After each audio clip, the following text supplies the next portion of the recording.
Hello GB squad. Actually இன்னைக்கான ட்ரெண்டிங்கான topic என்ன அப்படின்னு பார்த்தீங்கன்னா, விஜயோட காரை செக் பண்ணியிருக்காங்க ஃப்ளையிங் ஸ்குவாட். அது எங்க, எப்படி அப்படின்றத ஃபுல் டீட்டெயில் அந்த வீடியோவில் பார்க்க போறோம். வாங்க வீடியோக்குள்ள போலாம். தாவேகா தலைவர் விஜயோட கேம்பெயின் வேனை திடீர்னு நிறுத்தி சோதனை செஞ்சாங்க. இது சாதாரண செக்கிங் இல்லைங்க. எலெக்ஷன் ஃப்ளையிங் ஸ்குவாட் டைரக்ட்டா விஜயோட கேம்பெயின் வேனை டார்கெட் பண்ணி திருப்பத்தூர் அருகே நிறுத்தியிருக்காங்க. அந்த நேரம் என்ன டென்ஷன் தெரியுமா? அங்க இருந்த மக்கள் எல்லாருமே ரொம்பவே ஷாக் ஆயிருக்காங்க.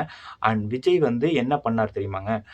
ஃபுல்லா காமா அதிகாரிகளுக்கு ஃபுல் கம்ப்ளீட் கோஆப்பரேஷன் குடுத்துருக்காரு. அண்ட் அதுக்கப்புறம் ஃபுல் செக் பண்ணியிருக்காங்க. பேக் செக் பண்ணியிருக்காங்க. அண்ட் டாக்குமெண்ட்ஸ் எல்லாம் வெரிஃபை பண்ணியிருக்காங்க. அதுக்கப்புறம் ஃபுல் வெஹிக்கிளையும் செக் பண்ணாங்க. பேக்ல செக் பண்ணி, டாக்குமெண்ட் வெரிஃபை பண்ணி, எல்லாம் எதிர்பார்த்தது என்னன்னா, கேஷ் கிடைக்குமா? அட்லீஸ்ட் ஏதாவது ஒரு கிஃப்ட்டாவது கிடைக்குமா? அப்படின்னு சொல்லி தான் எதிர்பார்த்து செக் பண்ணியிருக்காங்க. பட் ரிசல்ட் எதுவுமே கிடைக்கல. ரூ. 1 கூட சஸ்பீஷியஸா இல்லன்னு ஆஃபீசர்லாம் கன்ஃபார்ம் பண்ணதுக்கப்புறம், அதுக்கப்புறம் விஜயோட வாகனத்த அதிகாரிகள் கிளியர் பண்ணி அனுப்பிட்டாங்க.